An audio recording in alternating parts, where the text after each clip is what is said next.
Welcome to Snakes and Otters, a pointless discussion of eternal questions. Get ready, we're about to live in your head rent-free.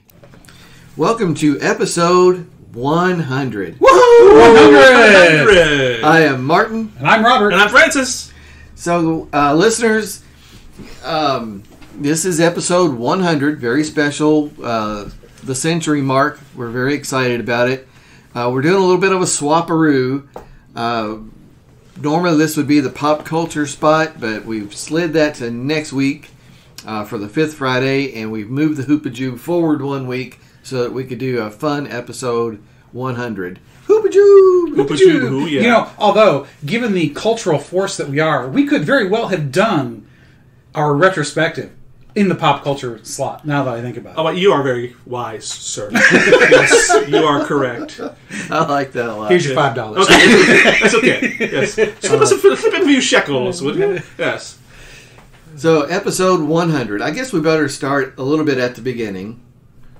And we want to tell a little bit of the story about how this came about. We mentioned little short versions of this, but... And this will be short, too. Yeah, essentially... Oh, yes, we prepped Martin because we know he's excited. He's going to go long if we're not careful, so don't worry. Yes, and it gives Francis great joy to say that about someone else. That's correct, that's right. Well, if you hear us give the code words, skip a bit, brother, you know you've gone too long. Yeah. So, because normally we kind of hold Francis off till the end and let him run with something and be expansive when it's something he's passionate about. But we've been planning this for a long time. You know, here we've really been running this now since 2019. Yep. But it goes back farther than that. But eventually we would say, well, then let's stop talking about it and let's do it. And that became kind of a thing that's woven through the episodes. Yes. This sort of idea between talking and doing. That there's value to both. Right. But isolated, they're a fart in a whirlwind. You know, you got to do both. It's a good image, yeah. Yeah, you got to talk them up and then act.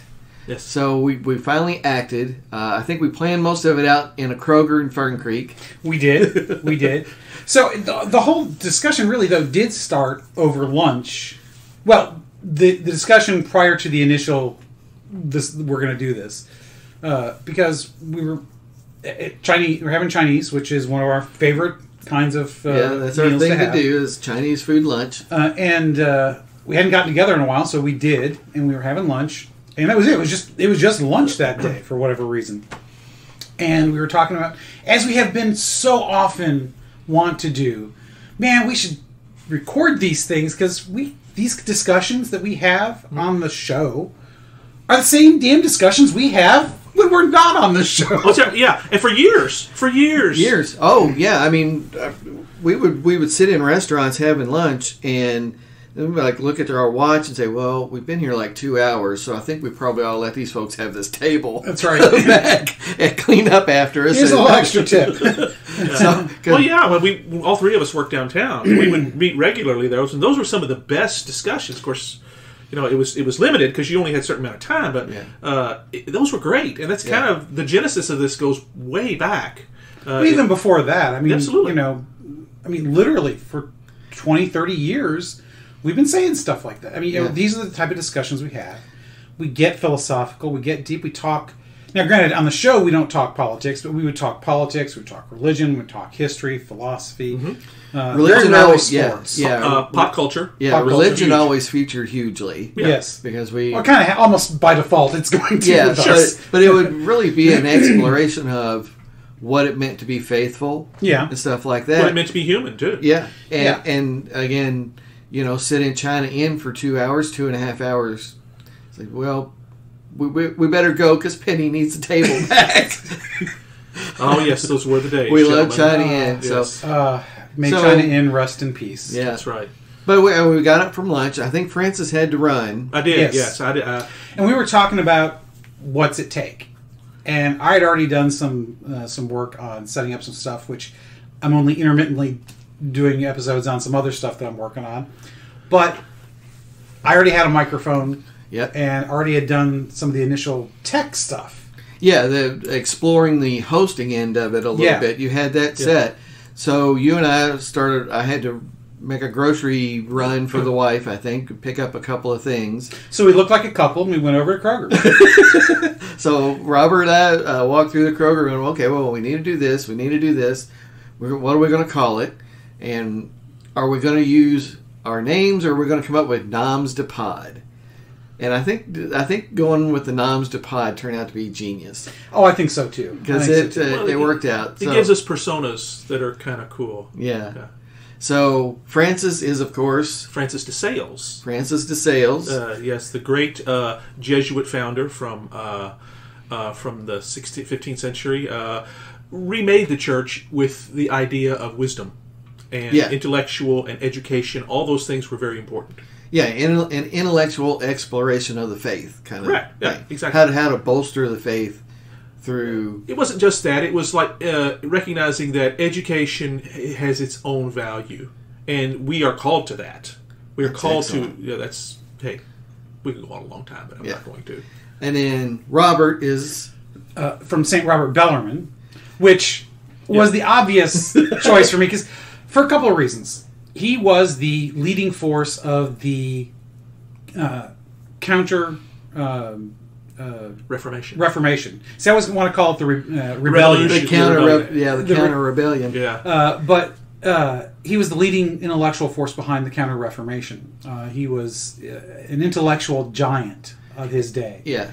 And not that I'm ascribing that to myself, it's just that he is one of those men that I think is, from both a faith perspective and an intellectual perspective, worthy of looking up to. Mm-hmm. And plus, it's Bellarmine. Yeah, it's Bellarmine. That's where we went to college. Yeah, I mean, how can you not like that? Yeah, so it was the Bellarmine angle, yeah. And then as the non-Catholic, I took on the persona of Martin Luther. So that idea of I'm banging the theses to the door of the church at Wittenberg, and puncturing a few things here and there. I'm the heathen, and I'm the guy that kind of likes to skewer things. You do, but you know what? I've said this many times. You're more Catholic than a lot of people who claim to be Catholic. There's truth to that. Yes, absolutely. And your and a lot of your moral reasoning. Yeah. So, constant exposure does result in a certain degree of contamination. And truth is truth. Well, truth is truth is what I like to think. Absolutely. Absolutely. Yeah, when you reveal the truth, then people have to sign on. So, right. Well, I was quoting Spock because I do it because I can. So Martin Luther, Robert Bellarmine, and Francis de Sales. Yeah. Oddly enough, they're not contemporaries. No, but they're all within a relatively close historical time period. Yeah. I mean, they're not modern in the sense that they're 20th century figures, and they're not from the same century, but they're all in a relatively long Luther and period. Bellarmine would be probably the closest to. Right, but I think Luther would have been dead by the time the Counter-Reformation and the Church Council really got off the ground.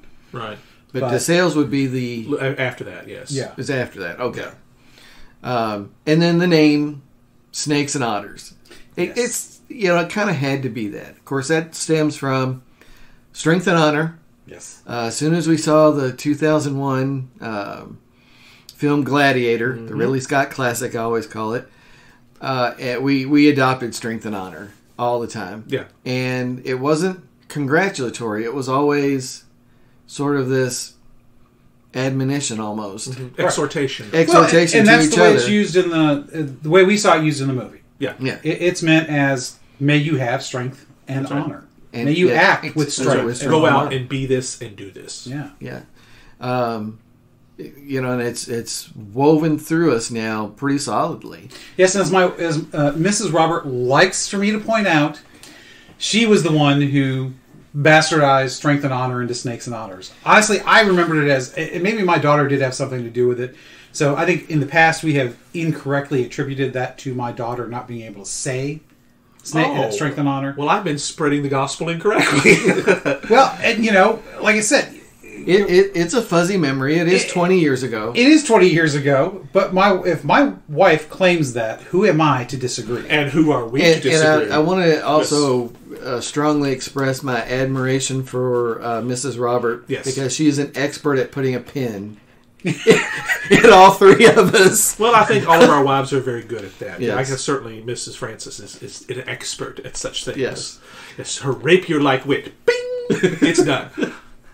Which, that's good. I mean, the ability to see that both sides of that is a fun part of kind of who we are. And something I appreciate, that we can take it seriously, but also can see, yeah, sure, fun. Lampoon it. It's okay.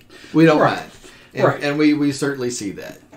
Well, if we took ourselves too seriously, we would start being the things we rail against in many ways. Well, we'd also be, as my grandfather used to say, drier than a popcorn fart. Come on. Yeah, I mean, who wants that? Yeah, well, I this just kind of came to me. It's one of his that he used many, many years ago, but it does work in the right occasion. I love that. Yeah, if we were serious all the time, this would be a boring podcast. I mean, it may be a boring podcast anyways to some people, but we have fun. Even when we get serious at the end, which is what usually happens when we're tying stuff together. Yeah. It's still fun along the way. Well, we want to make you think and have fun too. Yeah. And have a glass of bourbon along the way, perhaps. Yes. So, yes, the idea was to take a little bit of the pomposity, I guess, out of Strength and Honor and turn into Snakes and Otters. So, thanks to Mrs. Robert for that. I will convey the thanks to her and make sure she knows that we gave her proper credit today. And, I think that's a great way to put it, that pomposity, because, as I said, if we take ourselves too seriously, we become what we've often railed against. And I think that's a lot of what's wrong with what goes on, is that pomposity. People just get so full of themselves, and they can't examine things from all sides. Yeah. And I think that's one of the great things about us, is that we will examine as many of the sides of a particular issue as we can. Yeah, we don't allow ourselves to be hijacked and easily offended. We try to recognize that we're all honest people trying to honestly make our way through life, and what's important about that. Wow, he's willing to give people a lot more credit than I am. Well, about us all being honest. You guys know I'm an optimist, the eternal optimist. I'm an optimist, but I also recognize that not everybody is me. Oh well, I'm very, very naive too. I've been told that more than a few times. Well, But that's okay. I'd like to think so. Naivete is not necessarily a bad thing, because it lends a bit of honest innocence in a way. I think it's a good way to put it. I definitely got that. Yeah. Yeah, trusting people will make you a happier person than not trusting people. Right. Well, I'm generally that. Yeah. Because you are only sometimes disappointed as opposed to always disappointed. Yeah. If you go in expecting to be disappointed, that's a pretty miserable life. Yeah. Yes, logic would support that. Yes. Yeah. So that's the beginnings. And you notice, listeners, that we planned out a lot of stuff, but we really didn't plan what we were going to talk about, which is kind of the important part. Well, it's because all of our discussions happened, kind of haphazardly. We never got together planning to talk about stuff. I mean, one of us might have said, I want to talk to you guys about this. But it was always... It may have started there, but it never stayed there. Right, never stayed there. It was always very organic. Just very much so. We sat down and started stuffing our face, and then we'd... I just finished a book or something. Hey, did you guys hear about this? Yeah. Or whatever. Yeah. So I got to tell you about this. Sometimes it was self-serving. Hey, I just did this or just did that. But that's what friends are about, right? You can talk to your friends about that stuff. And in a way, I sometimes miss that. When I love the fact that we get together for the podcast, but we don't get together that often just to shoot the breeze anymore. We don't self-congratulate near enough? No. It's not even that. It's just, granted, at our point in our lives, it's difficult to get together like we did when we were younger. Although with all of us, our kids are pretty well self-entertaining or out of the house. Yeah. So really, there's no reason why we couldn't, except, you're still other things you got to do. I mean, you guys know what I'm saying, though. We don't have the organic discussions. Well, we spent 10 hours in the car the other day. We did. Although the ride home was fairly quiet. We listened to a lot of Tim Wilson, which was awesome. It was a long day. It was. Okay. Yeah. But we're not old. I'll say that again. I'll repeat that. We're not old yet. So no. Remember, my definition of old is anybody who's at least 10 years older than me. Well, I have discovered something, too. And this is kind of in line with what we're going to talk about when we talk about the structure, how we came up with pop culture. If you can talk pop culture in a cognizant way, you're not old. Have you ever noticed that old people can't do that? Well, they can, but they talk about pop culture from, Well, correct, but it's not pop anymore. It's well, historically. it was. So. Well, I know. Yeah, I'm talking about some. Old people don't watch new cool shows like we do. Some millennials would say we're still not talking pop culture then. Well, perhaps so. Yes, that's what I'm saying. Pop culture is a perspective, because pop culture to somebody who's 60, there's still stuff that goes on. They're not mired in the past. Right. They're paying attention to different things. Right. Well, now, I would like to think we pay attention to things that a broad range of ages. Very much so. Well, WandaVision was awesome, and the whole world was talking about it. We were totally into that. I'm thinking, okay, we're topical. Again, we didn't talk about it on the show, but no, that's okay. Well, we've talked about the MCU a lot, and yes, we'll get back to it as we always will. Yeah. Well, that's like the next thing, and it kind of in the clip show was, okay, we started out with, we don't know what we're going to talk about, but okay, first couple episodes where Martin read a book and knew it would be in these guys' wheelhouse. Yeah, that's and that was early stuff on, and then we knew we needed to really early on do a comic book episode. Right. World War I was one that we'd all been talking about a lot. I know Robert wasn't as much into it at first, but as far as the show goes, I think we just spent an inordinate amount of time early on. Well, I mean, it was just that's all. It was kind of one of those things like, oh man, I want to talk about this. It's like you've got so many things you want to write into the book or whatever, and you just kind of start throwing things up against the wall. Right, but I didn't want to pigeonhole us, and that was absolutely the thing. That's right. Which we didn't. I think we got out of that very quickly enough. Yeah. Once we started doing more regular episodes, because also if you look at the publication dates on our episodes, there's some gaps in those early episodes. We were kind of retooling and figuring out what do. Well, there was a lot of, hey, maybe we should get together and do an episode. It's been 3 months. Yeah. Well, yeah, we didn't. That initial burst of creativity, we kind of had that letdown afterwards, and kind of you kind of get it all out. Yeah, we had to sort of figure out. Okay, well, we did the British Navy, we did World War I, we did some comic book. That was a good switch. So now what? Okay, and then so Francis, I think you were the one who's like, "Hey, stop farting around. We're going to publish." We're going to publish every week, not every month. That's right, yeah. Because I think my initial thing was, well, we got to at least do once a month.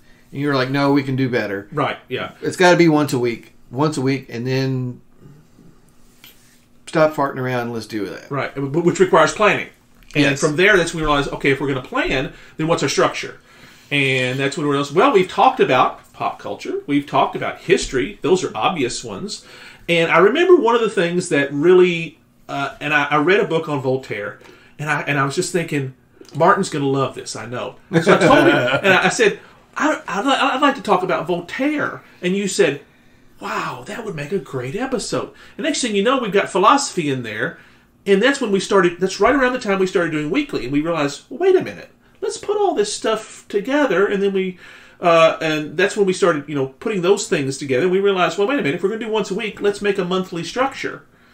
And then we came up with, well, that means pop culture, that means history.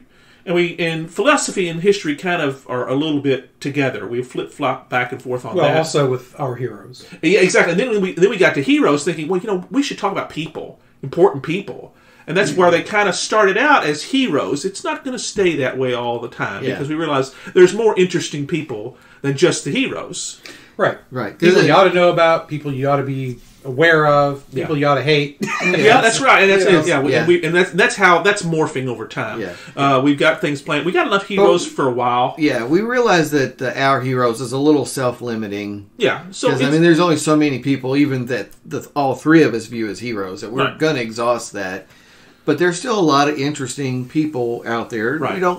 They aren't personal heroes to us, because that was one thing about the heroes originally. It started out, it was really personal. Correct. Really Thomas More was our first, which is my personal hero, and we just kind of laid that out there. And I remember you were very clear, Martin. Is what's important about him to you? That was kind of the approach we took at first. We realized that's great, but it's eventually exhausted. Yeah. So where's that going to go? We're still doing a lot of that though. Yeah, we will, because even up through Patton that we're going to publish here soon.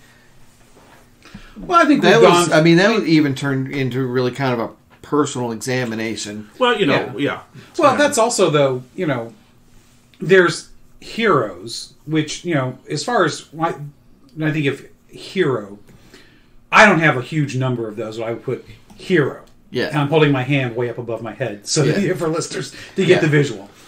But to me, there's a lot of people to admire. Yeah. That's right. So for me, a lot of these are people I greatly admire.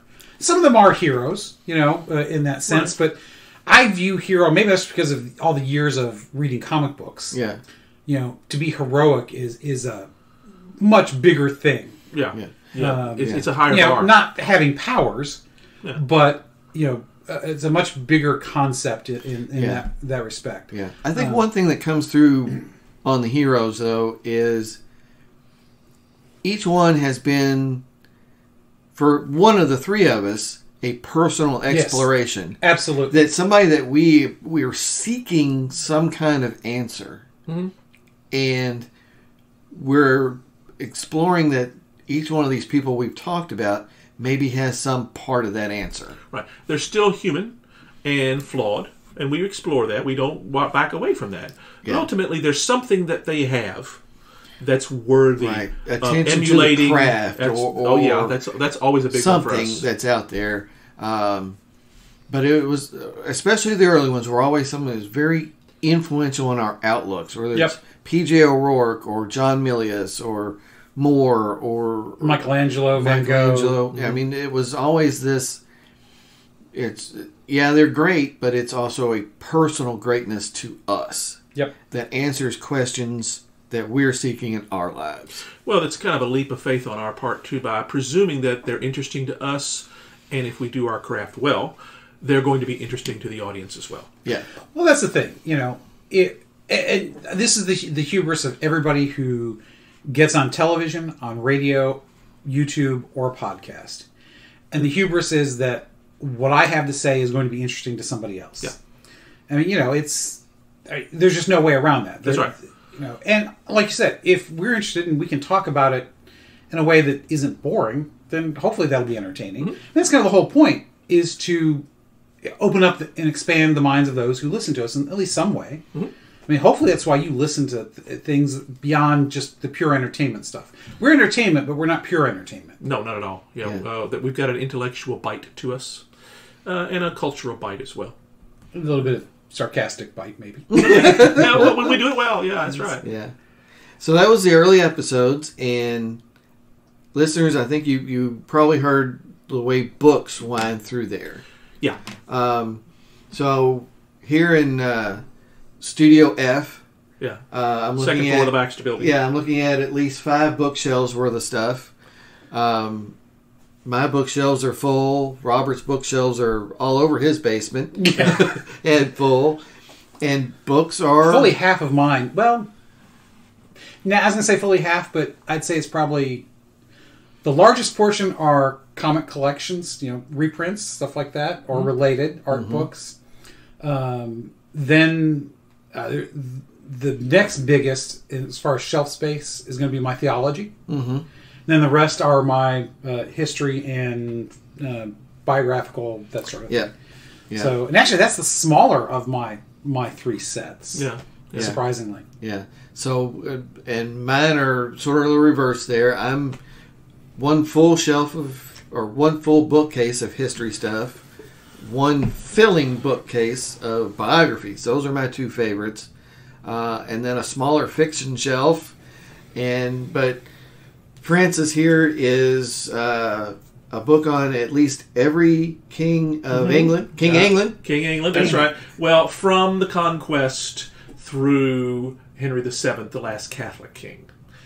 So the good kings. The good kings, you could say. That's right. Well, I mean, there's not as many books on the Saxon kings. I've got a couple. Eventually, I'll probably get around to those. That's something I want to try to find. I know there's a couple of good books on Alfred the Great out there that I've got one. Yeah, I've got that. A lot of fiction in mine, a lot of history in mine. I've got a whole center section here of nothing but men's adventure paperbacks that I collected back in the 80s in high school and college. They've stayed with me all that time. And of course, this is not even all of them. You got rid of a bunch, didn't you? Oh yeah, this is the ones I've kept. I mean, I had probably 3 times that much at one point. Yeah, and of course, along my top shelf up there, I have my comic book collections as well. Not as many as Robert, but I still got quite a few. I've been the most dedicated collector there, most definitely. I will correct you on one thing, though. Yeah? Henry VII was not the last Catholic king. Well, Henry VIII was... One of the Stewarts. James James. II. Wow, you guys are correcting me on the English monarchical history. Wow, you're exactly right. He was the last consecutive king that stayed Catholic. Yes, well, James was a bit of a prickly individual anyway. I was going to say, I didn't realize he was going to put the LY on that. Yes. I was like, wow. Being Catholic is what got him run off. That's right. That's exactly right. You know, so his was a complicated history. Let's just say that. Yeah, I mean, even I can relate the tale of James II. Yes. But that's again books.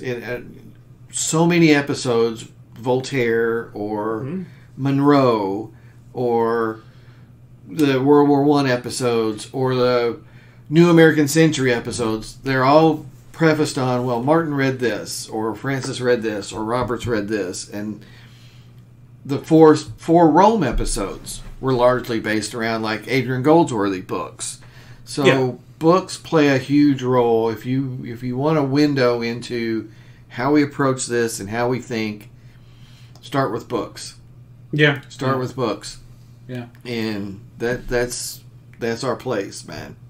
And, you know, we talked about the books we have. It's interesting. We are, even though I read a ton on my tablet and my phone, that's where I read fiction. I don't buy fiction because, honestly, there's very little I would want to keep on the shelves. Unless I'm, like, at half-price books and I see a really cheap copy of something I want to read. Yeah.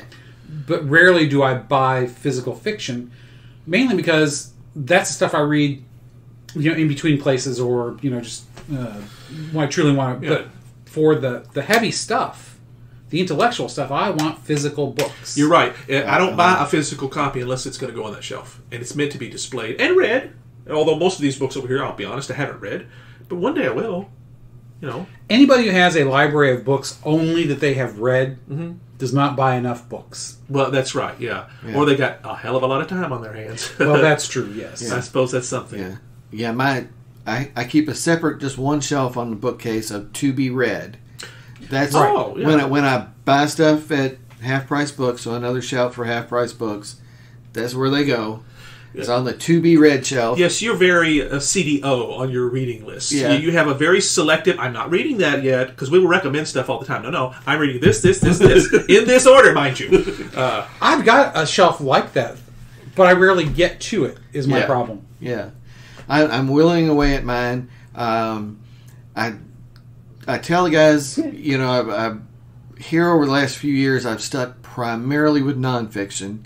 Right. I haven't done a ton of fiction lately, but I am poking a little bit of fiction back in. With Jeff Shara. Well, yes. Oh, that's right. Yes. Yeah, so I was talking about Jeff Shara. It's kind of quasi-fiction. I mean, it is. It's fictionalized. It's historical fiction. He does fiction. a very good job at presenting the history in his fiction. Yeah. Right, and it's a good historical fiction will do both. Yeah. It's not. He's not taking a lot of. I mean, obviously, he's taking some liberties. Yeah. But he's not taking a lot with the broad strokes. Yeah. Which I like. Yeah. He's filling in cracks where there's something to be filled in, but he's not contradicting anything we know. Yeah. For somebody that did not start out as a writer, he has turned into a very good one.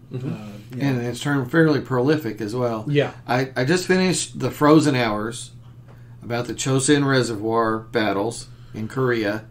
It centers around kind of a real life thing of Fox Company of the 1st Marine Division holding one of the hills, 400 guys against waves after wave after wave of the Chinese, and it was really good. It was better than the Civil War one I read about Vicksburg. Oh wow, you had high praise for that one, didn't you? Yeah. Well, Vicksburg's a great story. Yeah, so I mean that one intertwined Grant and Sherman and all that. This one intertwined General Smith, I think it's Oliver Smith, who was commander of the 1st Marine Division. Chesty Puller was a character. We know how Chesty Puller that's a name the Marines revere. And Ned Almond, who was in command of 10th Corps under the direction of MacArthur. And from what I read, the portrayal of Almond is pretty historically accurate. He didn't know what he was doing. and that got the Marines into a very precarious position around the Chosin Reservoir, and they fought their way back out of it. And Shara does an excellent job with that. So those are some high recommendation fictions from Martin. A little bit more on that than I thought we were going to go into, but that's all right. It's a Hoopajoob. It's a Hoopajoob. We can do whatever we want to. And it's about books. We were just talking about how big a deal books were, so there's some big deal about books. Yeah, and even though I do have some fiction books that I had bought, but I think I've since gotten rid of because they were, again, my CDO kicks in. Yeah. I'm reading a series and I don't have all of them. That bothers me. Well, yeah. Well, I'm the same way, but it's one of those things. I got to have the series. I may never read it, but once I get one, I'm thinking this might be interesting. Well, I better get them all because when I start reading, I don't want to be interrupted. Yes. And even though I never touch it, although there are some. Now, that I can do. That I can put aside because I have only like one Patrick O'Brien. Well, I mean, see, and looking right over there on my shelf, I have all 21 of them there, and those are like the fine wine of fiction books. Those are amazingly good. I've worked my way through the first 11, but I've kind of paused, and I'm thinking, when I'm done, yes, I could read them again, but they're not, I'm going to go back to them, and I'll blow through one in just a very short period of time. They're that easy, and it's or maybe 3 at a time, and then go back. Bernard Cornwell's the same way. I've got a whole shelf over here of Bernard Cornwell's books, and those can be read out of order. Right, they're best when they're. You have like the sharp ones all and all the Saxon books, the Saxons, and I also have some of the ones from the Middle Ages. 1472 is up there, and that's not the right year. Daggone it! Look up there. You'll see it over there. 1356. Excuse me. 1356, which is the Battle of Cressy. He does. I'll read anything the man writes. Yeah. And we're going to do an episode on him eventually. Yeah, because he's really that good. I have like 4 of the Saxon stories or 5. I haven't. He just finished those. Yeah, he finally haven't picked those finally up, finished that. He deliberately. I didn't think he was ever going to end it. I thought it was just going to keep going, but he says, "No, we're done. This is the end of the story," which I'm kind of glad it needed that. Yeah, some series go on too long. Yeah, you guys read in your fiction. A lot of historical fiction, which I do too. Yeah. I have the Shara books. I have not read all of them. I've read a good deal of them. Yeah. The later ones, I just haven't. I've got them on my shelf, just haven't gotten to them yet. I've also got the Newt Gingrich co-written books with. Is it William Forrester? No, not William. He did it on Gettysburg, Forrester. didn't he? He did a Civil War set, and he's done an American Revolution set. Yeah. And they're pretty decent. Mm-hmm. But also, my reading tends to go to science fiction. Yes, so, you're far the master on that. Far more than you guys. Yeah, alternative history too. Which I love the alternative history. We're going to get to an episode on that. The great apologist, modern apologist, Jimmy Akin, said something that I like. All fiction is alternative history. Okay. As a personal history or a general history, yeah, doesn't whatever. Yeah, whether it is set in a fantastical world like Game of Thrones. Yeah. Or 100 years ago, or 100 years into the future. It is all taking the world we know and changing it slightly. Yeah. Or a great deal. Yeah. But I like that idea that all fiction is historical, is alternative history. Yeah. No matter when it is. Yeah. Yeah. Now, one fiction series I do have all of and loved them from way back when is, I think it's Gregory MacDonald Fletch series. Oh, yeah. Yes, you've always been a big fan of that, yes. So, sort of that comedy, somewhat comedy detective novel type thing. That I like. I do have all the Fletch books, and they go back. I mean, that's like 1972 or something. Right. I mean, they're it's around the same time as the good old Travis McGee books, which I dearly love. John D. MacDonald, which is they're a hugely popular success. Matt Helm in the 60s. It's just that type of they find a niche with a character that works a certain way, and they ride that baby until the train runs out of gas. It's some good stuff. Well, the great reminds of the story that you guys have heard me say, and I don't know if I've told it on the show before, but Frank Herbert, writer of the Dune series. Yeah. Oh yeah. Somebody asked him at a party. This is back in like the 60s or the early 70s when you just didn't have a huge number of mainstream fiction series. Right, yeah. Lots of one-offs. But yeah, not like it is today. And somebody asked him, why do you keep writing all of these Dune books? And he, being a little tipsy, said, because they keep paying me. That's right. I love that story. That's right. Well, it's a great insight into a smart writer's mind. In that, if it works, and you still have an interest... Yeah, and you can still pull it off. Yeah. Right, because, Daddy's got to pay the bills. That's right. So, that's not... And honestly, as a reader, I love a series. Oh, I do too. Yeah. Now, there are some series, like I said, that have gone too long. Just like some TV shows go too long. Jump the shark, as they say. Yes. Yeah. Even though that happened in the middle of the show, not at the end. It didn't, that just drives me nuts. It did not get canceled the next year. Yeah. Which is the common thought around that. Yeah, a show does not have to get canceled to have jumped the shark. Right. Right. It's when sometimes they milk it way past the jumping the shark point. That's right. Yeah. And I don't know that you can milk it for 5 years like that, but certainly at the end it was definitely being milked. Yeah. But anyways, the Honor Harrington series I have mentioned several times, right? Because I think the main character is such a great heroic figure. As if that were a real person, that would be a definite hero. Yeah. Although we have done one fictional hero.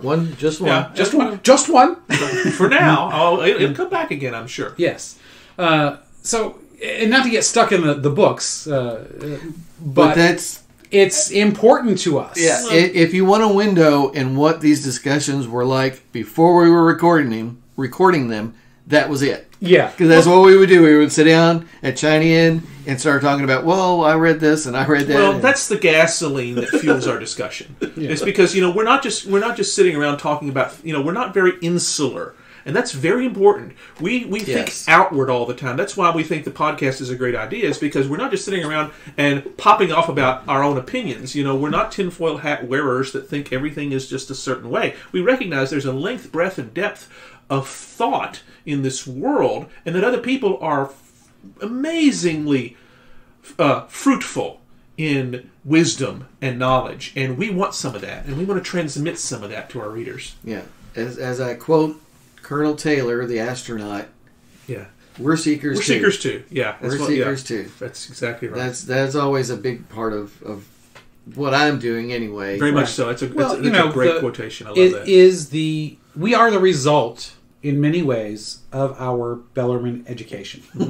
Yes, liberal arts. It's not everybody that goes through universities or colleges has that, and we're big believers in it because we're the results. Right. You see it in the results. We were exposed to so much more than somebody who goes to a state university on a engineering track. While there's nothing wrong with that, no, of course not. I think it's too vocational, not in the traditional sense of vocation where a trade, but too vocational in the sense that all they're doing is training you to be an accountant or an engineer or whatever. Yeah. There's more to life than just what you do. And this brings me to the whole point of why we've always gotten together. That pointless discussion of eternal questions. Yes. Good, Robert. Go. When we get together, it always ends up there. In some way, shape, or form. Do we ever talk about work hardly? No, almost never. I mean, we might do, complain but about whatever's messing with us at a moment, but it's brief, and we get it out of ourselves, and we move on to something more important. Yeah. It's always been brief. It's never been I kind of don't even know what Francis does. I just know he goes in and he's in charge of something. And he has a title, and that's kind of it. Well, I guess I don't talk about it. I have a better sense of it, but for obvious reasons. Yeah. I don't really have a good idea of exactly what you do. Well, there's some truth. We know you're an IT guy. Yeah, right. I mean that's something that Robert and I have in common is our IT. I have an idea because I know what you do. Yeah, what kind of you've kept up with it. I did it for 10 years, but that was 10 years ago, and it was a very different thing. So, and you guys know I'm in IT, do database stuff a lot, and support. I mean, we all are in support. In one way or another. Well, that's correct. That's very that's very just different kinds. Yeah, and tech is in our DNA too. That's something that's. But that's not the core of what we talk about. Yeah, we don't complain. Well, I mean, everybody complains about their spouses at one point or another. I don't. Well, of course you I know better. Just kidding. Is she here? Is she listening? She's outside, actually. She's doing some work in the yard. If Mrs. Francis asks, oh, no, never. No, she knows. She knows about it. Yes. Yes. But, we talk a little bit. I mean, we're friends, so we talk about our lives. Yeah. But we also talk about this other stuff. We're not just... We have a deep intellectual relationship as well as a personal friendship. Maybe that's the best way to talk about it. Very well put. Because we like talking about ideas. And, we joke about our things being a pointless discussion of eternal questions, but really, that's a joke too, because it's never pointless. Right. Yeah. That was always a tongue-in-cheek thing. Right. We're talking about these huge philosophical, moral, ethical, theological things, but is anybody out there? So that kind of made it, it's sort of pointless. And, it's not always new ground either. Oh, no. It's trying to pull something that's the intellectual underpinnings of our world and put it back out there. It's been gone for a while, or it's been hidden for a while, lost, and we're putting it back out there. Right. So. Even in our own, like I said, we don't do it as organically as we used to because of obvious circumstances, and we get a lot of it out here. So, but we will often return to even the same themes in our own discussions because we just like. Yeah. We haven't exhausted them. When they become boring is when we cast them aside, but they haven't yet. Yeah. So, Robert, there was something that you brought up too that I wanted to also make sure we talk about. Again, this is a celebration of friendship. Yes. And, one of our favorite episodes was celebrating another great friend, Marcus Aurelius. Yes, who is doing well. Yes, he is doing much better. We had him on, I guess about a year. It's been a year. It's been a year. Well, it's been more than that because didn't he come on? Well, he came on before he had his surgery. Yeah. Yes. So it's been over a year. I can't remember. It's been at least a year and a half. Yeah, and it was months. It was several months before his surgery. Right, and it was probably closer to his surgery. It was at the beginning of the pandemic. I want to say yes. I thought it was right about a year ago. I want to say. So, anyways, we had him on, and not long after, relatively speaking, he had his liver transplant. Actually, had 2 livers and a third in the middle that ended up not being a good liver at all because of circumstances on the procurement side. It was very touch and go, very nearly died, which would not have surprised us because we always thought he would be the first one of us to die in some freak fashion. But, he's probably going to outlive us all. The way that'd be nice. He's like that bad piece of gristle sometimes that you get, stuck between your teeth. It's and like, just can't dig like out. you didn't see it in that piece of chicken breast, but there's that little bit of gristle, and you got to get it out, and it's never going away. Yeah, it's never going to go away. But he's so, I can tell you, he's really back. Yes, he's his own irascible self he again. came over here to my house, and we were all here and met him because he could walk straight in. There's no steps into my house. A few months after the transplant. He was still very weak. Yeah, he was driving, for God's sakes. Yes. That's just him. If you've ever had Victoria behind the wheel, you would understand why. Yeah. Okay. Yeah. That's. It's some things are best left the way they are. That's right. Yes. But he was good to see. Yes. So that turned into one of our favorite episodes. A nice 2-hour long. Yeah, I was going to say we just kind of Marcus and told old stories. Hit the record button and let her roll. Yeah, the trip to Michigan and a lot of that. Unfortunately, he does not remember because again, with Marcus's oddball life, he was in an accident. And not the accident, but apparently reactions to medication from that resulted. He lost a lot of memory prior to that. So, it's not that you can tell him stuff and he'll believe anything because he's smarter than that. But you can tell him stuff that's totally outrageous and he's like, sounds like me. Yeah. And you don't even have to lie. You can just tell him the truth and it's just fantastical enough. Yeah. So that was definitely one of our favorite episodes. So that was a great episode. That was I do want to do that a little bit, talk about favorite episodes. Just a couple of my favorites. The Milius episode Turned out really, really good. It was good, yeah. And one that I did not expect to turn out as great as it did, I think I've mentioned this before, 3 Ronin. Snakes and Otters Talks. That was my idea. Samurai movies. And I know, I kind of sensed when I thought that up, I said, okay, you guys weren't really, some of it, you didn't know much of it at all. And you're thinking, why are we talking about this? But, we do that. We pick up something that one of us has an interest in. And you're right. It turned out bloody awesome. It was a really good episode because it really examined, the post-war world. Yeah, see, we may not have seen all the movies, but we can talk about the cultural issues. Yeah, I mean, that's the thing. We talk the concepts. Yeah, and that's really what we do. We talk about the World War II episodes. We're not doing blow by blow with the battles. We're not qualified for that. Although better than many, I'm sure. Well, we probably could, though. With just a little bit of work, yeah. I mean, we could certainly take the Battle of Gettysburg and do a blow by blow. Oh, yeah, absolutely. And we did an episode on that, which was a very good episode, too. But, that's not the point. Yeah. Because as Martin loves to point out, it's the whys. Well, I think we all point that out. But the whys and the people and all of that behind it. The threads of history. And I like to say the context. The context. I'm big on context. Yeah. We're showing those threads how this, then this, then this, then this, then this. All these things are interconnected. And they have to happen that way. Yeah, it's events and it's personalities. It's really strong on personalities. Yeah, yeah.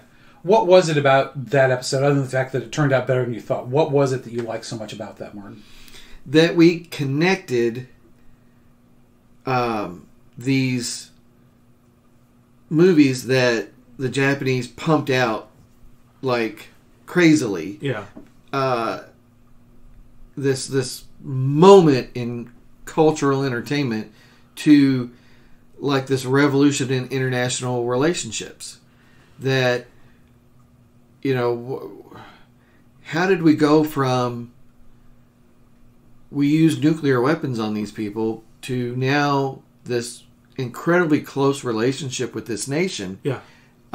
And we see the Japanese as kind of us, and they see us as kind of them. Yeah, even though our cultures their culture is amazingly deeper and older, and they didn't lose any of that.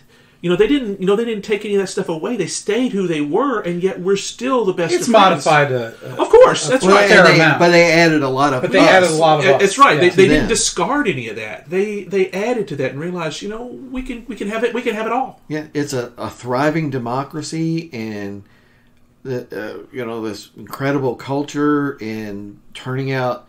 I mean, whether you like the entertainment or not, they turn out tons of stuff. This huge anime to manga to all of this stuff.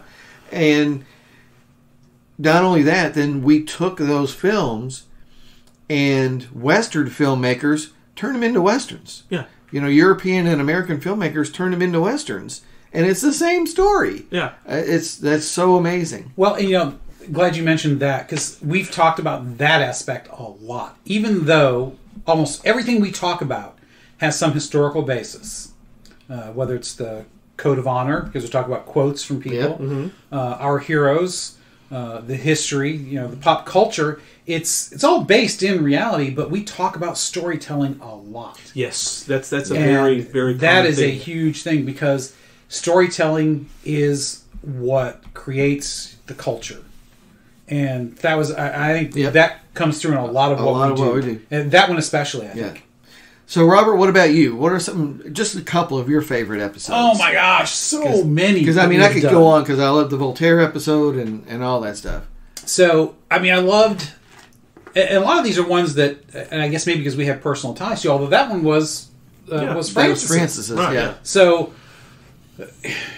one of my favorites was the Steve Rogers episode. Yes, love that. That was a great episode. That turned out to be a lot better for a lot of different reasons. It almost didn't happen because Martin didn't want to do it. Right, because Steve Rogers is a fictional character. He's a fictional character. Not a real one. Yeah. But it turned out really well. And I think we turned you around on that one, didn't we? Very much so, yeah. Because for a lot of reasons. I still, you give me the last 15, 20 minutes of Endgame, I will sit down and watch that. I don't care how many times I've seen it. Yeah. I could do this all day. Right. Absolutely. It was so good. And that was so good. it's just such a great ending to that story. And like I said, I think that's Steve's story just as much, if not more, than Tony Stark's. People like say it's Tony Stark's story. Yeah, he started it and he ended it as far as the movies. And, sure. But, like I said, Cap's the leader. Yeah. And he's great. Yeah. The Michelangelo episode. I'm sorry. I was just going to say, there's just so many little bits of that's so good. The On the Left from Sam. Yes. And Avengers Assemble. And it's everybody that's woven through all the films. Yeah. Even Pepper is in costume and ready to go. Right. So and again, great. they all waited for him. They weren't waiting for Tony Stark to give the word. They're waiting for him. They waited for Cap. Right.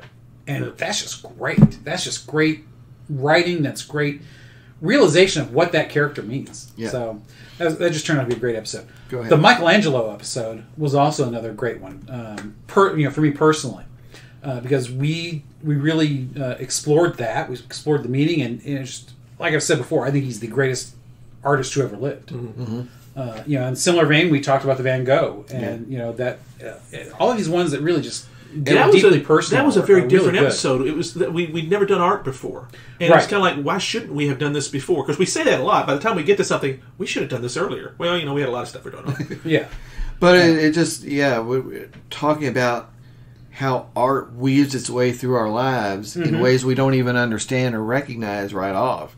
You think art is, to me, I have that opinion of like fashion. Like, I don't get why people get wound up about clothes. It's like, okay, give me a t-shirt and my blue jeans, I'm okay.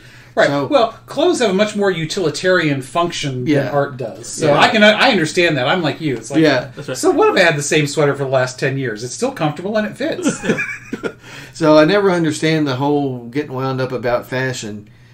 So I know people out there have that same view about art, but it's not that. I mean, it really, when you think about art, it's not just those great paintings hanging on the wall. It's a little of everything. It's the comic books. It's right. And we explicitly compared Jack Kirby to Vincent Van Gogh.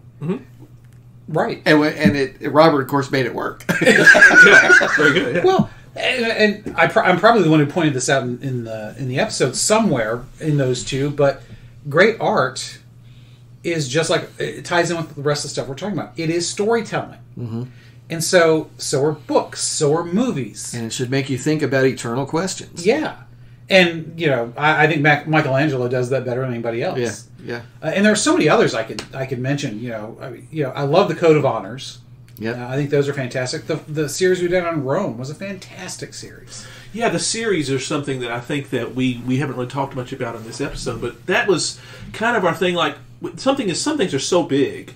You can't do one-offs. You can't do one-offs. That's right. You've got to, and you got to do the series in a way that makes sense too. Correct. Move from this to this to this to this, and we did that with Well, Civil War and Rome, and we're right. doing it with World And War II. World War II is the most ambitious we've done yet, because It's the biggest. because it's 8 episodes over an entire year Yeah. spread out. So whereas we've done 4s before, and those were about right. But we've built in a couple palate cleanses throughout the year, so it's not one straight thing. But yeah, Well, and all the episodes are standalone episodes. They're intended to be, they yeah. work by themselves. But I like it because it gives those who like seasons, in their stuff, something to look forward to. You could look at our history episodes and pick those out and just listen to them. So, Francis, what about you, man? one of the things we haven't talked about is our What If episodes. Oh, yeah. that's Yeah, right. that's right. Yes. We haven't done one of those in a while. We haven't. Well, we're going to be. I mentioned earlier we're going to be doing an alternate history episode that you're going to captain, and that's the whole thing is about the what if, the big what if, historically speaking. So I'm. Really, My God, we could do a series on that. I know. I've thought about it because I'm really looking forward to that one. That's actually been on the boards for a while since we started. Just getting talking kicked about down the road for various reasons. Well, but- yeah, exactly. But because we come up with these blocks of things. Well, we need to do a Rome. Well, that puts everything 4 episodes later. So then we do Civil War. So it kind of works that way. But the What If episodes, we've done several of them. Gettysburg's was a great one. But the first one is still one of my favorites. And it's the one we did, What If Robert F. Kennedy had not been assassinated? And I came up with the idea, not as an episode, we were just talking about it, Robert, in your basement. Yes. And we just kind of threw it out there. And next thing you know, we've gone an hour which we didn't record, which I really am bummed because, damn, we were better there, I think, than we were on the episode. I think we were. We really it's were. It's one of those. It's a great example of that's matter of fact. That's probably the last truly organic. Bull session that we've had. That's right. Yes, and it was great. It was fantastic because we're spitballing here and there and all different stuff. We didn't have any research going on. Which is okay. That was my thing about how it came out. Well, because we're better in the real what if is I was able to do some research and realize we were talking a little bit out of our ass about one aspect of it. It was, but damn, it was fun. It was hilariously fun. Yeah, and that's when we realized, well, this what if idea. Let's go back to that. I mean, I did a blog post on the What If comic, which we both love. We all love. It's right, and I followed up with one. Yeah, so it's kind of like it's always a winning question that everybody can get behind. And it's easy to do the big ones like Robert F. Kennedy or even Gettysburg if Stonewall Jackson is present, but we do it all the time. It's just like you said, like Jimmy Akin said. It's all speculation. It's all that, and those are some of the fun episodes that we've done, and we've done some great ones. There's no question, and I love our philosophy episodes. Yes, and you're right. It started out with Voltaire, and it was just kind of like something I don't even know why I picked up the book, but I did, and I'm thinking, holy crap, this guy is the father of all this stuff. Yeah, and that's when we brought it to the table and think, wow. There's some legs with this, and we've got a whole idea of doing various philosophers that are coming later this year and next year. Because history is influenced by that. That's why. Yeah, and I think that's a tie that not everybody really sees. Well, von Clausewitz is an easy one. That's one of the reasons we did him, is because so much of the history, both at the time of Napoleon and World War I, World War II, and the world we know today. It goes back to that. Yeah. He was one of the articulating forces. Yeah, because history is a record of human decision-making. Yes. And why do humans make the decisions they make? Yes. They're being influenced by something. That's right. What are those things? Every time you ask why, that's a philosophical question. That's right, and we love that question. Great theology is also great philosophy. That's one of the reasons why you and I, Francis, get so much into the theology. Yeah. Because, you either go to philosophy or theology to answer your why. Mm-hmm. If you're really good, you can do both. That's right, seamlessly. Yes, and you recognize the nuances and the values and the questions that come from all that. Yes, I am really anxious to do more philosophers, and I know that's probably one that some of the listeners are probably thinking, "Oh my God, are you crazy?" Because it's not stuff. But really, if you listen to what we do. Philosophy's in every episode. That's right. And we make it accessible, folks. Yeah. This is not just dry stuff. Well, I think Code of Honor is a philosophy episode every month. It is. It is. It really is. Right. And that's our most popular episodes. But the whole idea, though, like you said, all these things, the history is a record of the decisions people make, but why do they make them? Especially when you look at from the age of reason going forward, I think philosophy drives so much of what happens. It does. Prior to that, you could make the argument that it does, but it's couched in theology. Yeah. I can see that. Because again, two sides of the same coin. Yes. Yep. One is philosophy is the why from the natural world perspective. Yep. Theology is the why from the faith perspective. Yep. That's how I like. And from the age of reason forward, they tried to throw out the theology, and I think that was a poor decision. Because much of the Age of Reason, what came out of it, led to some really nasty, horrible stuff. Well, you remove certain underpinnings of morality by doing that. You just encapsulated, like, an entire collegiate career in 2 sentences. I mean, because it's like... why he's the hammer. If you're a philosophy major or a theology major... You're like, well, what's the difference? Well, Robert just told you in 2 sentences, so there you go. Right. So which one am I going to choose?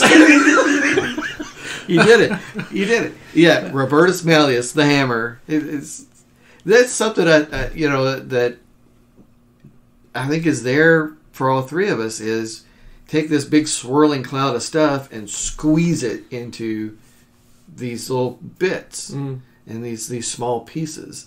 This is one of the reasons, and maybe the philosophy one is a good example of it, but the history episodes are, well, all of them are. Yeah. Except maybe the pop culture less so. But the other 3 categories are really one of the reasons why I look forward to us getting the books going. Yeah. Because I think we have so much to explore that a podcast can only contain so much of it. Right. And I think it will be just as entertaining, maybe not as entertaining because you don't get the personality in a book quite the same way you do with a podcast. And we have charming personalities. And we do. At the very least, they're entertaining in one way or another. Yes, that's right. But there's just so much there to explore, and I really look forward to that. All right. So we haven't had a bourbon break. Let's yes, do a quick bourbon break. You were... Oh, Robert's reading my mind. Oh, good, because I was afraid you were going to go off into something else. No, that's exactly where I wanted to go, was... listeners, we are recording very early in the morning, so we aren't day drinking. No, not today. But we are still going to take a bourbon break. It's not during the week, anyways. Right. We are going to take a bourbon break and talk about that piece of it. Because we decided early on, well, if we're going to record, we need to always have bourbon handy. Yes. And that became this regular thing that not only would we have some, then we would stop and talk about it. This one tastes like this, or, trying to, not that we're expert tasters, certainly, there's people that like do that for a living. Right. They probably scoff at our bourbon breaks. Yeah. Probably, yeah, because we're not that expert on it. But but we like to talk about the differences and the flavors, what it does. And I find that endlessly fascinating because until we started sampling so many different kinds of bourbon, we barely scratched the surface. And we barely scratched the surface. I had no idea because we are not heavy drinkers. Yeah. As a matter of fact, most of the time when I drink bourbon, almost all the time, because I rarely will have a bourbon at home. If I want an adult beverage at home, I usually grab a beer if I have it in the house. Yeah. But there are times when I will go ahead and have a bourbon. But for me, it's a social activity. Correct. I have it with you guys, or I have it at the rectory. I should say I did all my drinking at the rectory. Yeah.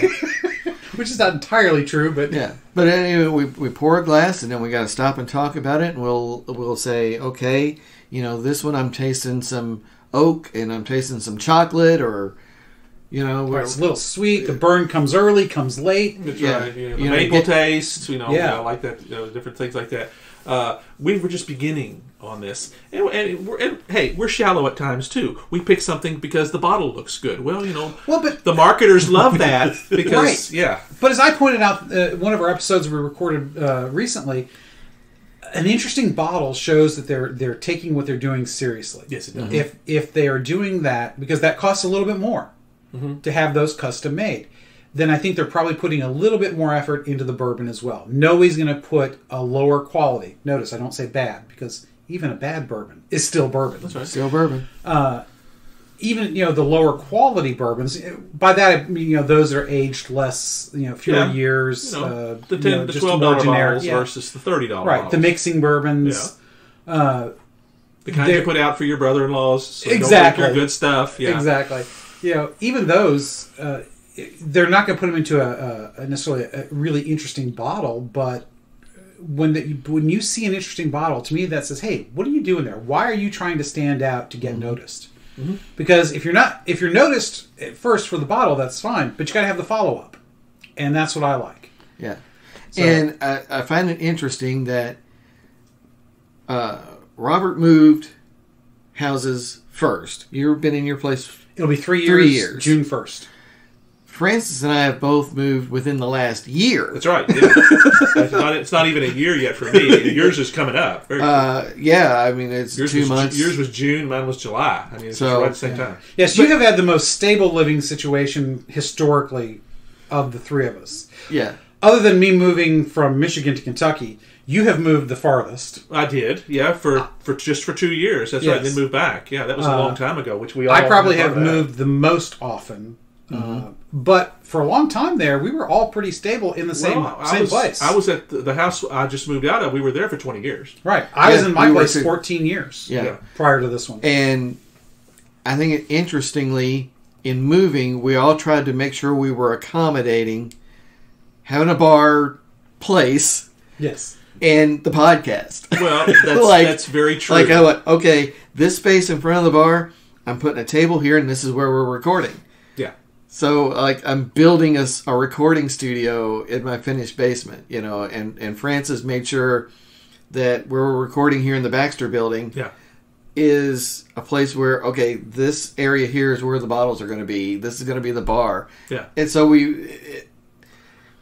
the bourbon and the podcast became central features in what we were figuring out about our whole living situation. Right. Yeah, Right. And I've got the atrium, which is as well as the deck on the other side. We haven't done that in a while. Well, it's been a little chilly lately. Yeah, of course.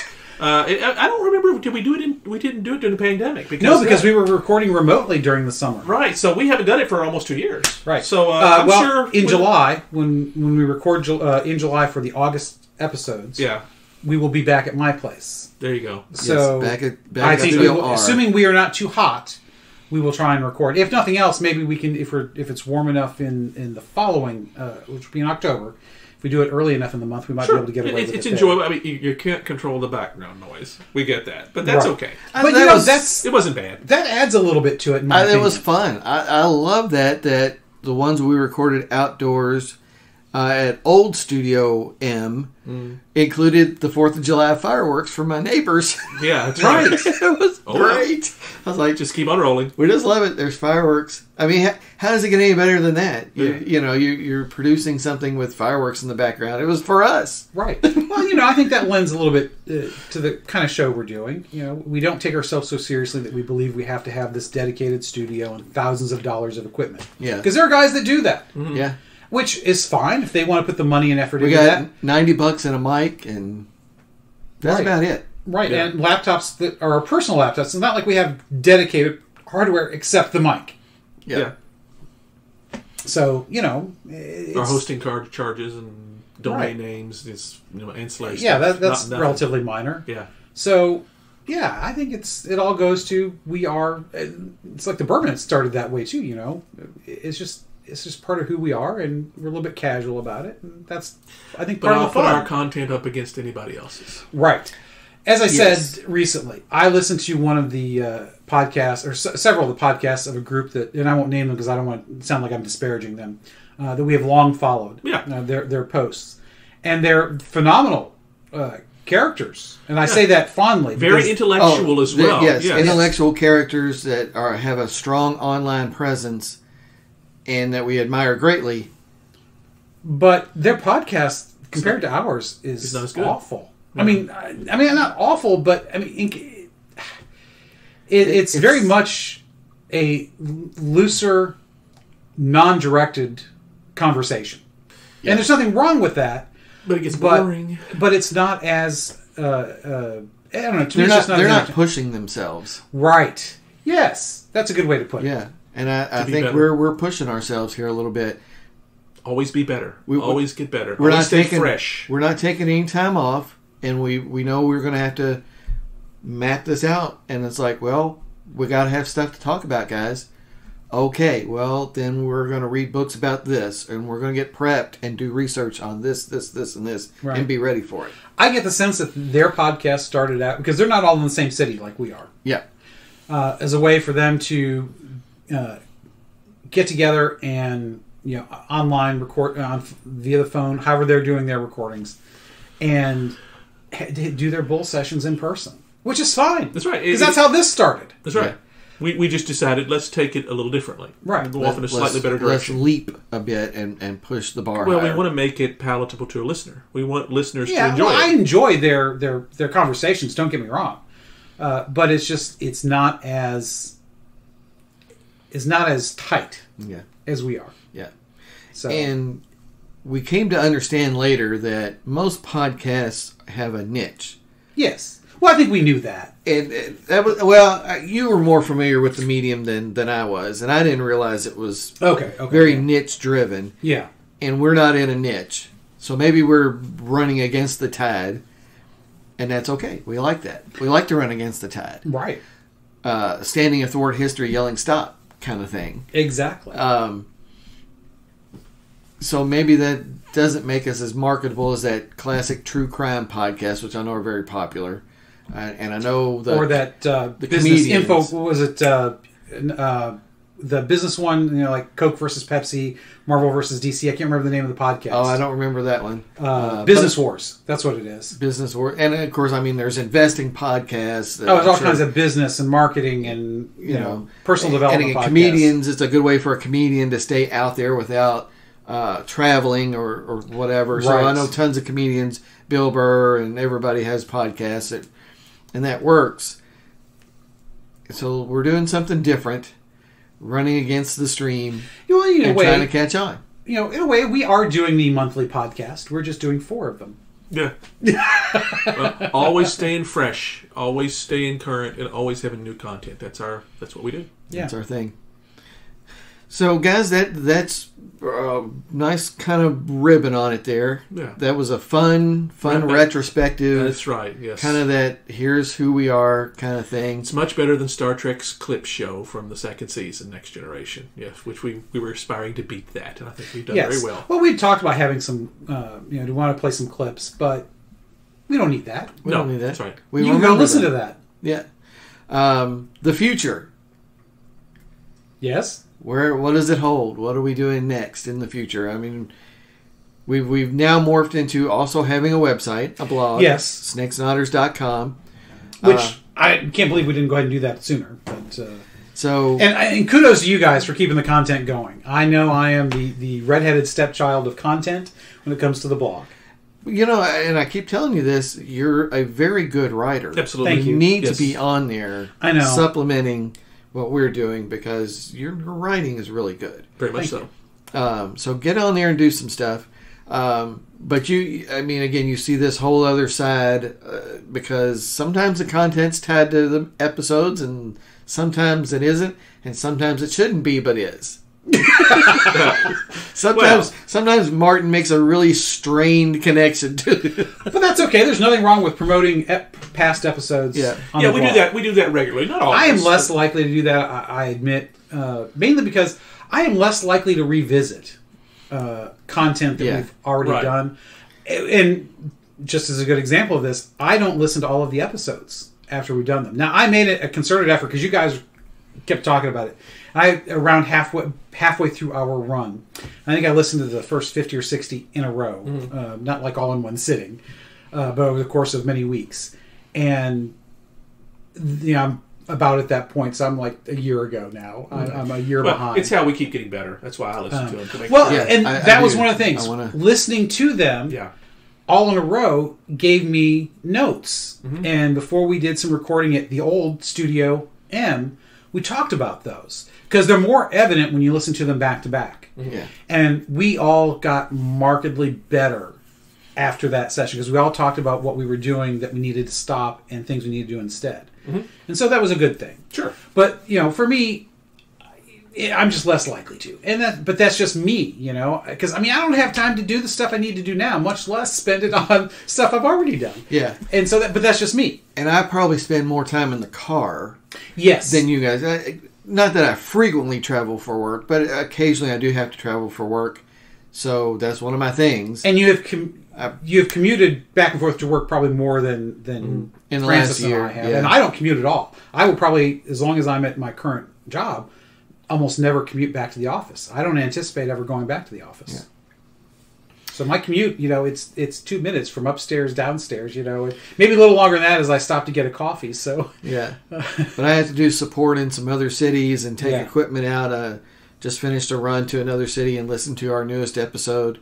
So yeah, I do that, and again, that idea of what do we need to do to get better? What should we have said? And one of our features that we like to do is if we catch ourselves in something wrong, we correct it. Yeah, we will. So, every once in a while I'll catch one of those things and then we'll bring and correct that. But other, future things, again, we have, another year and a half at least? Oh, yeah. We're almost 2022 is pretty much mapped. There's a few things missing at the end. With regards to the history seems to be where we do our series. Mm-hmm. We're doing World War II this year, and that's pretty much to the end. With, like I say, with a few breaks. We try and tie in a little bit to the month. If there's something that's going on in a given month, we'll try to work on that. We're going to go back. We're going to go back to the Middle Ages early next year. We're going to talk about the Crusades, the Norman Conquest, the Knights of Templar. Ooh, Norman Conquest. Is going to be good. It's going to be great. Yeah, we haven't, because we left a lot of that ancient history. I mean, we did Rome, but between there, we haven't done a lot. We skipped a huge amount of history. Yeah, so this will fill in a little bit of that, and we're also going to talk about. And this was Martin's idea. I guess it was kind of all our ideas. Talking about the various peace treaties. There's a 4-episode series we're doing next year about the various peace treaties that changed the world throughout, from 1648, 1815, 1919, yep. all that sort of stuff. We're going to do a series on those, which is really, we're going to tie in history and philosophy really together. That connection you're talking about, how philosophy informs history, it's going to be explicit in those episodes there. And we're also going to talk about, we're going to do an American Revolution series later on. We're also going to talk about those. Long overdue. Yeah. We're going to, the people you should know is kind of where we're going to end up. We're still dickering around with the title. Yeah, we haven't really something that just grabs us like Our Heroes or Code of Honor. But it's going to morph into that. We're going to talk about those philosophers. So we're going to talk about Thomas Hobbes, David Hume, and all that sort of stuff next year. So we've got a lot of really great things on the board. And I haven't even talked pop culture. Man, we're just going to surprise people all over the place. And it's not just that we've planned out the show. You know, it started out, I think, somewhat jokingly, but, you know, I think I'm the one who really ran with this idea. We need to expand our presence into other places. That's right. So that's why I'm adamant that we need to go the book route. Get some stuff up on Amazon. You know, we did a huge push, as we often do, and then let it sit for a while last year, and we transcribed the vast majority of the episodes. I'm behind with quite a few, but we have so much content in what we've transcribed. Yeah, I think we transcribed about 80 episodes or something like that. And I think I've loaded them up to the Google Drive, didn't I? Mm-hmm. Yeah. So we need to go through those. I think even divided them out into their various categories. So a lot of that work is together. done. Yeah, and we can put those together, and with just a little bit of editing. I think there's a lot of editing because the transcription... the optimist in me, yes. Well... Because I've seen the transcriptions. Yeah. The transcriptions are not as good at recognizing the differing speakers because our voices are, while not the same, they're similar enough often that it doesn't catch the difference in who's speaking. Or if there's not enough of a pause between... And so there's a lot of cleanup in that. But it's not... I don't want the books to just be a transcription of the episodes. Oh, agreed. Yeah. I want to take those, maybe even reorganize them or expand whatever we need to do. Because I think there's some fun stuff there. Very much so, yeah. Interesting. And I think that's a way to help expand our presence. You know, we've talked about the merchandise. You guys are wearing your merch. That's correct. I did not. My T-shirt is in the laundry, so I ended up not wearing mine. Well, yeah, Mrs. Francis this morning, as she saw Martin come in and next to me, she says, "Oh, aren't you called too cute twins?" Yes. She commented to me that she's, "Are you wearing your T-shirt?" Yeah, that's right. Well, yeah, I've got a T-shirt on underneath this. Yes, she was expecting us to be triplets because she thought we'd be she said they'll be so disappointed. That's I said, well, they'll get over it. It's in the laundry. That's right. But, you know, the merch is kind of seeping in because Bjorn has merch and wears it on campus. Right. You know, we wore it on our trip, and people asked about it. That's correct. Yes, it's been really good. Mrs. Robert has her T-shirt and her hoodie, and that she has yet to wear. We're working on coffee mugs because we've had some requests for those. So that's coming. I think hats are definitely on the list as well. That's right. So, but you know, incremental steps to take over the world. Exactly. Yeah, we'll get there. World domination is coming. It's just, you know, we're not in any hurry. You know, it makes us... That's why we're benevolent dictators. We're not in any hurry. We're not in any hurry. Right. The ones you have to worry about are the ones that are in a hurry to conquer the world. You know? They're the ones that turn into Dr. Doom. Exactly. Which was another one of my favorite episodes. Thank you very much. That's right. Yeah. But my point, though, about expanding... Again, it's a way for us to not just have more fun with this. Mm-hmm. Yeah. Because we talked about it early on. The whole point of Snakes and Otters, you know, the pointless discussion of eternal questions, is that, one, it's not pointless, but these are things that are sorely lacking in society. It's absent. Yes. Yes. There is a dearth of convivial discussion of these eternal questions. Because we have lamented often the lack of the salon, as it were. Yeah. The salon Algonquin being round table. Yes, right, the Inklings, all the where rest. intellectuals, people of like-mindedness, and those not like-minded would get together and discuss the issues of the day. Now, granted, the salons of the day, of the 16, 17, 1800s, they did that because that's the only way you could do it. Yeah. You know, you could write letters to one another, but that took forever. If you can get them all together in a single room, you can advance the discussion. Now we have to do that on the internet, and as we have found out, the internet is a poor substitute. It's often a wasteland. Yeah. Well, it allows you to take a swing in private. And we used to think privacy was a good thing, but when you use it as a screen to just swing wildly at stuff, Bad behavior. it lessens the quality of our intellectual lives. Right. It's an excuse to be a jerk. Yeah. Yeah. Mean-spiritedness. Yeah. It lets you do things you wouldn't normally do. If you can't say it face to face, it's not worth saying. And if you would say some stuff face to face that you say, then you're an even bigger a-hole than you're making yourself out to be. Yeah. Which unfortunately, I think a lot of people would say some of this. It's kind of the point where a lot of what passes as discourse, people would say face to face. Well, I like your word of convivial. Thanks. That's a very, very... Convivial- that lays it out very well. Convivial That's what we're doing. discourse. That's right. Right. Yeah. I saw Convivial Discourse open for Marilyn Manson in '98.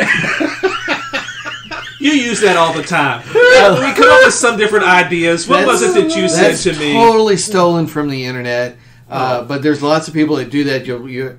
They'll take that phrase that somebody else says and then you say, I saw them open for. And usually it's better... The second band that you mentioned has to be real for it to work. Right. And it's got to be... the more obscure that band is, like L7 or Psychedelic Furs, I mean, somebody that's... Well, Psychedelic Furs aren't obscure, but just somebody that's... You don't say I saw them open for Bruce Springsteen. You gotta find a band that is a little out of the way. Yeah, you used that on one of the postings that I did. What was it? It was Hamburger Monogamy. That you said, I thought that they saw them open for Marilyn Manson. I'm saying, Well, I'm thinking, and I had to look it up. I said, wait a minute, is there such a thing here? Because I thought it was a pretty good idea of mine, and it was. Well, some of those are great band names. Hamburger Monogamy. I like that. Yeah. I mean, it's probably too many syllables for most DJs, but But you grab one of those phrases. You say, "I saw them open for," and say a real band, and if you can, try to make it tie. Yeah. You try to if this phrase is really outlandish or sexual or something like that, then you tie in something really, outlandish or sexual. You tie in Motorhead or you tie in Marilyn Manson or something really strange. And then, the capper is if you want to throw in and the sound mix was really terrible. or no, it was a great show. Too bad the bass player's dead. right. Or the drummer. Like the drummer spontaneously combusted. If you could throw in that kind of a joke with it. You're right. You're like wit. You're on your game today, Mr. Martin. That's for sure. All right. Well, fellas, that's pretty good. Is there any other things we want to talk about for our 100th episode? And I think we haven't bored everybody yet. No. I think we've still hit the internal side. Yeah, we did. Yeah, it was a good tenor. We weren't too self-congratulatory there. I think. Yeah, we can get that way, especially at the end of a code of honor. Yeah, we tend to blow smoke up our own rear end sometimes, but that's okay. That's fine. By then people have probably stopped listening. Yeah, but that's we're hoping that yes, this leads somewhere, but even if it doesn't, we're going to keep doing it because it's fun. Well, it's love the doing. The doing. It's the doing. To go back to where you started us. It's right. the doing. Well, and I think I've said this before, and maybe we'll close out with this just so we don't keep going, but it's not just the being, it's being, doing, and having. It's not, because we talk about it, but we also have to do it. But there's the being aspect of that as well. Mm-hmm. And I think that comes through. We are genuine. We are authentic in who we are. We are not putting on, other than using nom de pods, we are not anybody other than who we are. That's right. When we leave the studio. Yeah. Yeah. Yeah. So, but I think we are truly Renaissance men in that way, in that we have interests that are varied, and we are willing to entertain all ideas. Now, we may think your ideas are full of crap and, shoot them down pretty quickly, but we'll listen to you make your argument. Yeah. But, be, do, have. Those. It's all together. Yeah, I think I phrased it one time before as talk without action is impotence, and action without talking is savagery. Yes. Yeah, something like that. So without a purpose, it's savagery. So, yeah. Was that a Code of Honor episode? Did you use that? No, but we've could have been. You've spoken it many. Yeah, times. I think I've said it in one of the other episodes. Phrased it and formulated it in that way. It might have been a code of honor because, again, a lot of my quotes tie into those ideas of, okay, that's talk is incomplete. Move to action. How do we do it? How do we move to action without fear? Right. That's one of my things too. Being an introvert this is a way of overcoming being an introvert and speaking and being out there. So we're hoping this turns into something. It'd be nice if it were financially remunerative. I can't even pronounce it. Remuneration. Yeah. Financially successful. If it were financially successful, rewarding, that would be awesome. Yeah. Hint, hint, bourbon makers. We could use a sponsor. Yeah. Always could use a sponsor. We could also do what some podcasts that I've been listening to, they have taken their show, and these guys are philosophers, and they're speaking to literally thousands of people, which just blows my mind, and take our show on the road and, do a code of honor or whatever, and then do Q&A with the crowd, Oh. Wouldn't that be, yeah. We'll have to do a live episode, yes. Yeah, that would be awesome. Live in front of a studio audience. It's Saturday so maybe night. maybe the future even holds Snakes and Otters TV. That's right. So the future is wide open. Go to snakesandotters.com, see our posts, and see us on Twitter at Snakes and Otters Podcast, Instagram as well. Mm-hmm. If you can't search Snakes and Otters, you'll almost always find us. I did search Snakes and Otters somewhere, and something else came up. But it was literally about the animals. It's like, really? How do you put those animals together?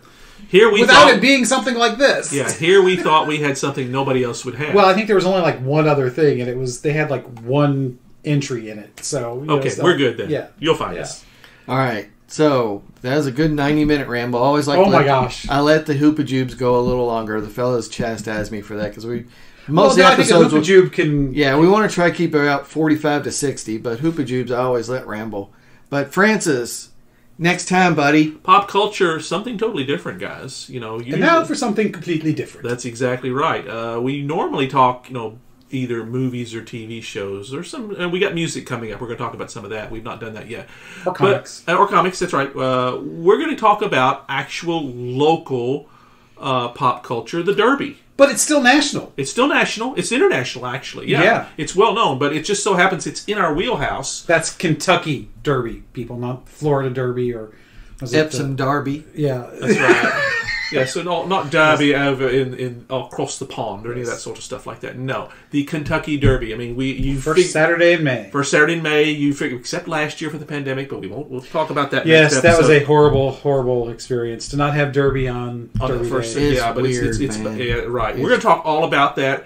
We've all lived through it our entire lives, so we've got a whole lot of experience with it, and just kind of what it means to be a local, and what does that look like outside. We're going to talk all about that next episode, so please join us.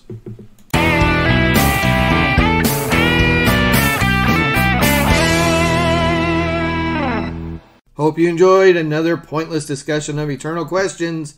Remember, new episodes published every Friday at noon Eastern. Spread the word. We're on all the major podcast platforms, and leave us a comment or review because that helps others find us. We're on Instagram, Twitter, as well as our website, snakesandotters.com. I'm Martin. And I'm Robert. And I'm Francis. Join us next week. Same snake time, same otter channel.